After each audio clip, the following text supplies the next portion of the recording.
নমস্কার বন্ধুরা, বাংলার বাগানে আপনাদেরকে স্বাগত। আপনারা সবাই নিশ্চয়ই ভালো আছেন, আর গাছকে ভালো রাখার জন্য আপনাদেরকেও ভালো থাকতে হবে। তো দেখুন, আপনাদের সবার প্রিয় বাংলার বাগানে এই স্থলপদ্ম ফুলটি আজ ফুটেছে।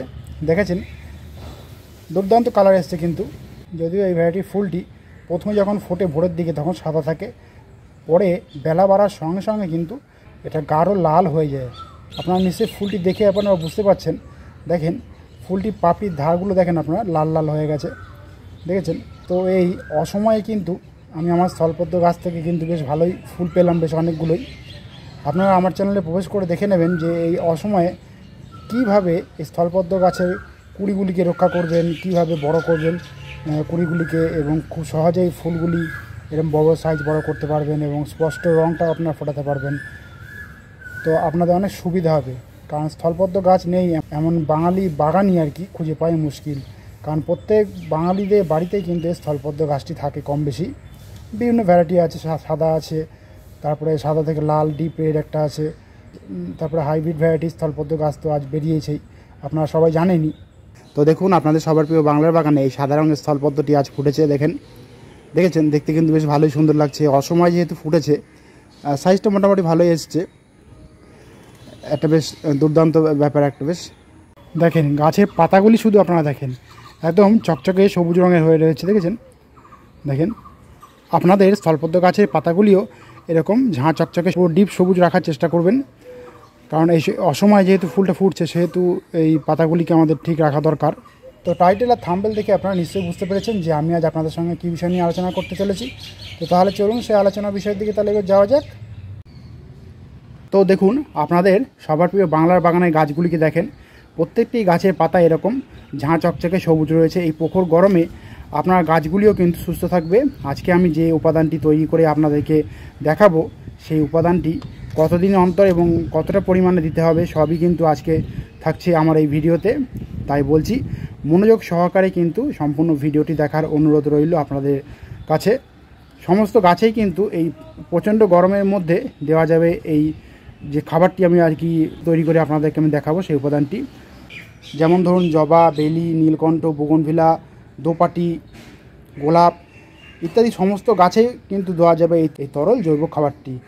আর এই জৈব খাবারটি তৈরি করার জন্য যে উপাদানটি লাগবে, সেই উপাদানটি কিন্তু আপনারা খুব সহজেই আশা করি সংগ্রহ করতে পারবেন। যারা আপনাদের বাড়িতে দুধ দেয় তাদেরকে বললেই তারা এনে দেবে আপনাদেরকে, বা যারা আপনাদের বাড়ির পরিচারিকা হিসেবে থাকেন আর কি, কাজ করেন, তাদেরকে বললেও তারা এনে দেবে। আর যাদের গ্রামের দিকে বাড়ি তারা খুব সহজেই সংগ্রহ করতে পারবেন। এই উপাদানটি সংগ্রহ করা কিন্তু খুব সহজ, চিন্তার কোনো বিষয় নেই। তো চলুন, সেই উপাদানটি যে কী আমি আপনাদেরকে দেখাচ্ছি। তো এই সেই দ্রবণটি, যেটা দেখে আপনারা অনেকেই হয়তো বুঝতে পারছেন যে এটা কি দ্রবণ। হ্যাঁ, ঠিকই ধরেছেন, এটা হচ্ছে ঘুঁটে ভেজানো জল। ঘুঁটে ভিজিয়ে এই দ্রবণটি আমি তৈরি করেছি, আপনাদেরকেও তাই করতে হবে। দেখেন, এখানে আমি 5টি ঘুঁটে নিয়েছিলাম এবং তার সঙ্গে 4 লিটার জল নিয়েছিলাম, এবং 4 লিটার জলে এই 5টি ঘুঁটে আমি ভিজিয়ে রেখেছিলাম আজ থেকে ঠিক 3 দিন আগে। দেখেন, এই ঘুঁটে ভেজানো জলটি দেখতে হয়েছে অনেকটা চায়ের লিকারের মতো, আপনারা দেখে অনেকে বুঝতে পারছেন। আপনাদেরকে আমি দেখাচ্ছি, দেখেন পুরো, দেখেছেন পুরো চায়ের লিকারের মতো দেখতে হয়েছে এরকম। তো এবারে আমাদের করতে হবে কি, এই ঘুঁটেগুলিকে কিন্তু জল থেকে তুলে নিতে হবে। দেখেন, ঠিক আমি যেভাবে তুলছি এরকম তুলে নিতে হবে। তুলে একটি যে কোনো আপনারা বস্তার উপরে বা একটি মাটির পাত্রের উপরে আপনারা এই ঘুঁটেগুলিকে রেখে দেবেন। এই ঘুঁটেগুলিকে কিন্তু আবার শুকিয়ে নিয়ে তারপরে আবার আপনারা ইউজ করতে পারবেন।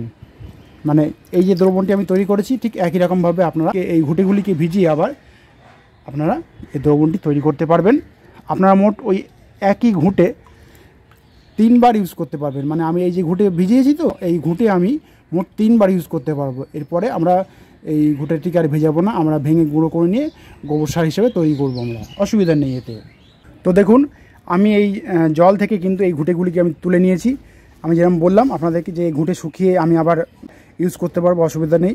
3 বারের বেশি কিন্তু এই ঘুঁটেগুলিকে ইউজ করবেন না। 3 বার যে ইউজ করা হয়ে যাবে, আপনারা গোবর সার হিসেবে ভেঙে আর কি গুঁড়ো করে নিয়ে আপনারা গোবর সার হিসেবে ইউজ করতে পারবেন। তো আমি এই ঘুঁটেগুলিকে মোট 4 লিটার জলে আমি ভিজিয়েছিলাম। এই দ্রবণটির সঙ্গে আরও লিটার জল কিন্তু আমি আরও মিশিয়ে নেব, নিয়ে পাতলা করব দ্রবণটিকে আরও। তো দেখেন আমি এখানে আরও 6 লিটার জল অ্যাড করে নিয়েছি, দিয়ে মোট 10 লিটারের এই দ্রবণটি আমি তৈরি করলাম। আপনাদের যদি গাছের সংখ্যা বেশি হয় তবে ঘুঁটের সংখ্যা ও জলের পরিমাণটাকেও কিন্তু আপনারা বাড়িয়ে নিতে পারেন, এতে কোনো অসুবিধা নেই। যেহেতু এটা জৈব খাবার, কম বেশি হলেও কোনো অসুবিধা হবে না। আর গাছেদের কিন্তু সবথেকে প্রিয় খাবার হলো এইটি, কারণ এই ঘুঁটের মধ্যে কিন্তু বিভিন্ন রকমের ভিটামিন, প্রোটিন, মাইক্রোনিউট্রিয়েন্ট ইত্যাদি কিন্তু রয়েছে। আর এই ঘুঁটে কিন্তু নাইট্রোজেনের পরিমাণটাকেও কিন্তু বৃদ্ধি করতে সাহায্য করে এবং হিউমিক অ্যাসিড তৈরিতেও সাহায্য করে এই ঘুঁটে ভেজানো জলটি।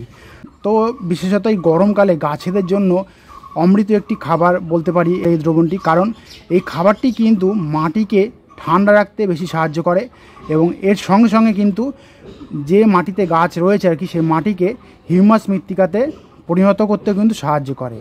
তো দেখুন আমি আগেই বলেছি মোট 4 লিটার জলে আমি ভিজিয়েছিলাম এই ঘুঁটেগুলিকে, দিয়ে আমি আরও 6 লিটার জল অ্যাড করে আমি মোট 10 লিটার জল আমি তৈরি করে নিয়েছি। আপনারাও ঠিক তাই করে নেবেন। দেখেন দেখতে কিন্তু পুরো অনেকটা একদম চায়ের লিকারের মতো হয়েছে, দেখেছেন? আপনাদেরকে আমি দেখাচ্ছি। তো দেখেন এবার আপনাদের মনে প্রশ্ন জাগতে পারে যে এই খাবারটি বা এই দ্রবণটি কোন কোন গাছে আপনারা দেবেন।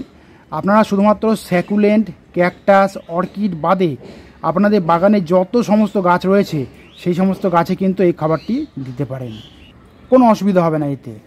তো দেখুন আমার এই জবা গাছে আমি কিন্তু এই দ্রবণটি আমি দিয়ে দিচ্ছি, দেখেছেন? আমি আমার এই জবা গাছে মোট 250 ml মতো দিলাম, 300 ml দিয়ে দিতে পারেন, কোনো অসুবিধা নেই। যেহেতু আগে আপনাদেরকে বলেছি এটা জৈব খাবার, কম বা বেশি হলে কোনো অসুবিধা নেই। আর যাদের 10 ইঞ্চি টব রয়েছে সেই টবের জন্য কিন্তু আপনারা 500 ml করে দিতে পারেন, আর 6 ইঞ্চি টবের জন্য 200 ml করে দিতে পারেন, আপনারা কোনো অসুবিধা হবে না। আর যাদের মাটিতে আর কি গাছ রয়েছে তারা কিন্তু গাছের গোড়া থেকে 1 হাত দূরে একটু গোল করে খুঁড়ে নিয়ে আপনারা প্রায় 500 ml মতো এই দ্রবণটি দিতে পারেন, কোনো অসুবিধা এতে হবে না। গাছ বরং সহজেই এই খাবারটি নিতে পারবে এবং গাছ কিন্তু খুব ঠান্ডা থাকবে সহজেই। দেখুন আপনাদের সবার প্রিয় বাংলার বাগানে যে বেল ফুল ও জুঁই ফুল গাছ দুটি পাশাপাশি রয়েছে, সেই বেল ও জুঁই ফুল গাছ দুটিতেও আমি যে জৈব তরল খাবারটি আমি তৈরি করেছি সেই খাবারটি আমি দেবো। আপনারা দেখুন খাবারটি দিয়ে দিলাম, কোনো অসুবিধা নেই। 250 থেকে 300 ml মতো এই খাবারটি দিতে পারেন, কোনো অসুবিধা নেই। এবং পাশেই দেখেন বুগনভিলা গাছের নতুন যে চারাগুলি আর কি আমি বসিয়েছিলাম এবং সদ্য ফুলও এসেছে, সেই গাছেও কিন্তু আমি অল্প করে এই খাবারটিকে আর কি দ্রবণটিকে আমি দেব। এর ফলে গাছ খুব গাছ খুব দ্রুত বৃদ্ধি পাবে, গাছ বিভিন্ন মাইক্রোনিউট্রিয়েন্ট থেকে শুরু করে সমস্ত কিছুই সংগ্রহ করতে পারবে এবং গাছও খুব দ্রুত বৃদ্ধি পাবে। এবং তার সঙ্গে সঙ্গে আপনারা দেখুন আমার যেসব নতুন চন্দ্রমল্লিকার চারা আমি তৈরি করেছিলাম সেই গাছেও আমি অল্প করে দিয়ে দিলাম এই খাবারটি, দেখেছেন? আমি আগেই বলেছি আপনাদেরকে আপনারা আপনাদের বাগানে যত ধরনের গাছ রয়েছে, বিশেষত ক্যাকটাস, স্যাকুলেন্ট, অর্কিড এগুলো বাদে কিন্তু আপনারা সমস্ত রকমের ফল গাছ, ফুল গাছ, সমস্ত গাছে কিন্তু আপনারা ইত্যাদি যেসব গাছ রয়েছে সেসব গাছে কিন্তু আপনারা দিতে পারেন নিশ্চিন্তে, কোনো অসুবিধা হবে না। দেখেন আমি আমার এই গোলাপ গাছগুলিতে আর কি সেই গোলাপ গাছগুলিতেও দিয়ে দিচ্ছি, তবে এখানে একটু বেশি পরিমাণে দিতে হবে। যেহেতু গোলাপ গাছগুলি 12 ইঞ্চি টবে রয়েছে সেহেতু আমি পুরো 500 ml মতো এই খাবারটি আমি দিয়ে দিলাম, দেখেছেন? এতে হবে কি, গাছ সমস্ত রকমের পুষ্টিমূল্য এই জৈব খাবার থেকে সহজেই কিন্তু সংগ্রহ করে নিতে পারবে। আর আরেকটা কথা বলি, কতদিন অন্তর আপনারা জৈব যে উপাদানটি আমি তৈরি করে দেখালাম এই জৈব উপাদানটিকে আপনারা কতদিন অন্তর দেবেন? আপনারা মিনিমাম 10 থেকে 12 দিন অন্তর এই গরমের মধ্যে আর কি এই দ্রবণটি আপনারা দিতে পারবেন, কোনো অসুবিধা হবে না। গাছ এতে ঠান্ডা থাকবে আরও এবং সুস্থ থাকবে। ঠিক যেমন গরমকালে লুয়ের হাত থেকে রক্ষার জন্য আমরা যেরকম আখের রস, ডাবের জল ইত্যাদি খেয়ে থাকি শরীর ঠান্ডা রাখার জন্য, ঠিক তেমনই গাছকেও এই প্রচণ্ড গরমের হাত থেকে ঘুঁটে ভেজানো জলটি গাছের গোড়ায় দিলেও যে মাটিতে গাছ বসানো রয়েছে সেই মাটিকে কিন্তু ঠান্ডা রাখবে। আর তার সঙ্গে সঙ্গে গাছেরাও প্রচণ্ড তাপের হাত থেকে রক্ষা পাবে এবং গাছ থাকবে সবুজ ও সতেজ। তো আপনারাও এই জৈব উপাদানটি তৈরি করে আপনাদের সমস্ত গাছে দিয়ে দেখেন, এই প্রচণ্ড গরমের মধ্যেও কিন্তু গাছ থাকবে সুস্থ এবং ভালো থাকবে, কারণ সমস্ত রকমের পুষ্টিমূল্য সংগ্রহ করতে পারবে এই জৈব উপাদান থেকে এবং গাছ খুব সহজেই বৃদ্ধি পাবে, গাছের সমস্ত রকমের চাহিদা পূরণ করতে পারবে এবং গাছ থাকবে চিরসবুজ। তো বন্ধুরা আজ এই পর্যন্তই। আর যদি কোনো কমেন্ট থাকে তাহলে বাংলার বাগানকে কিন্তু জানাতে ভুলবেন না, কারণ বাংলার বাগান সবসময় আপনাদের পাশে ছিল, আছে এবং থাকবে। আর আমার এই ভিডিওটি যদি আপনাদের ভালো লাগে তবে লাইক করবেন, গাছপ্রেমী বন্ধুদের মধ্যে শেয়ার করবেন এবং আমার চ্যানেলটিকে সাবস্ক্রাইব করে বেল আইকনটিকে প্রেস করে অল নোটিফিকেশনটিকে প্রেস করে রাখবেন, যাতে নিত্য নতুন ভিডিওগুলি আপনাদের কাছে খুব সহজেই পৌঁছে যেতে পারে।